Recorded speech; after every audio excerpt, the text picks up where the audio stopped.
use of AI tools that can tell us in advance what's going on somewhere, or, for example, what was here not before, sanctioning of the religious leaders who are spreading hatred and violence.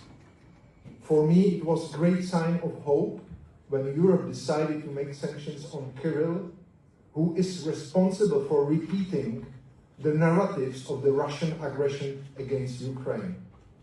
The people right now in Ukraine are in dark and cold because the Russians just bombard the whole electrical systems. They can't practice their religion freely. They are suffering, and the Russian Orthodox Church, instead of fighting for peace, is supporting the narratives of aggression. It's a very tricky topic, but I think also the religious leaders should know that somebody is monitoring, and they should be object of very clever sanctions. I saw here colleagues from Nigeria. Just let me share one very short story. I was on business trip in Kenya, and I was approached by a young African gentleman, and he started to thank me. And I asked him, "Why are you thanking me?" And he said, "I'm Mubarak Bala." "Oh, we helped you." Also, David Burrow, who is sitting there, met with his family and tried to help because they thought that he is the deputy minister of Great Britain. Very funny story. We succeeded to help him, and he told me, "I was supposed to be in prison another 40 years. 40 in Nigerian prison. If we do anything here, including the sanctions, we have to think about those concrete individuals like Mubarak Bala." Thank you very much for your attention.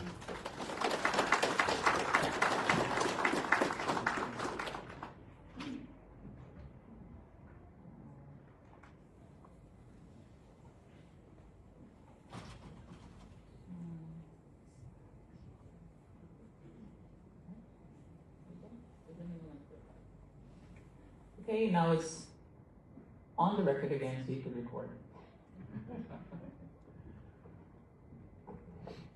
I'm a little taller, so thank you for the opportunity to be here. My name is Stephen Naseligie. I'm a Nigerian citizen. I'm the president and founder of Save Nigeria Group here in the United States, 501c3. We started this organization in 2022, thinking we would just get some clothes and some gifts for Christmas for folks back home, and we stumbled onto what we now call the Christian genocide. Because of time, I will rush through the presentation. So beyond the list, of course, this is where we are. Sanction strategy, solutions, strengthening global accountability. My name, I will introduce myself. So the next slide. Okay, why I'm here. For Nigeria, the list alone is not enough. As you may know, in 2019, the US administration under the then President Trump's administration put Nigeria on the country of particular concern. And that was towards the tail end in 2019 of that administration. But the next administration thought otherwise, thought climate change was the reason why we have 11 million people in IDP camps, why we have more than 100,000 killed since 2009, why last year alone, 8,200 Christians and Muslims were killed. Somehow that administration thought that was climate change, but thank God the US has gotten it right. They redesignated Nigeria as a country of particular concern. But what we are saying is that being on that list is not enough. The crisis the world must no longer ignore. Christians are being targeted in my home country of Nigeria. They're being slaughtered, displaced, and silenced in Nigeria. The picture you're seeing there is that of a mass grave in Plateau State and Benue State. This happens almost every week. Please take your time to take a look at it. The next slide. This is personal for me. Violence followed me here. I grew up in Nigeria. I live in Minnesota at the moment, and I thought we had more snow in Minnesota until I got to DC. There's so much snow here. But the violence followed me here because I speak for those who cannot be here. daily messages from pastors. We're in touch with most of the IDP camps across the country, 85% of whom are Christians, and also Muslims who do not agree with the violence are also being targeted. And we believe that what is going on needs to be exposed. What you see there in the first slide is a gentleman kneeling down. His name is Reverend Ezekiel Dachomo.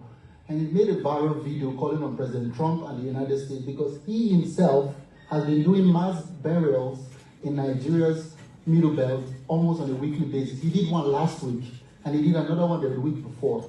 And that is a sample of one. What you have here is the list of the people that are killed. Average age, 28.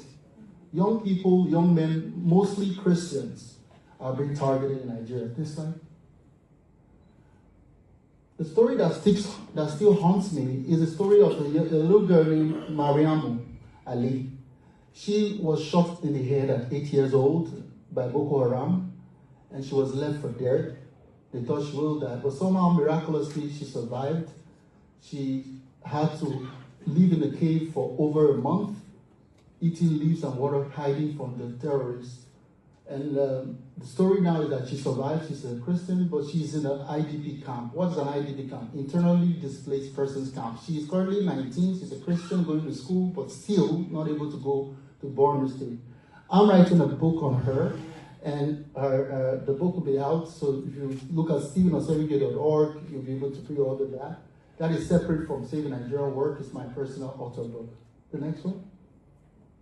You see that picture? There's one of the churches that have been burned. 19,100 churches have been burned since 2009 alone in Nigeria. 19,100 churches, Christian places.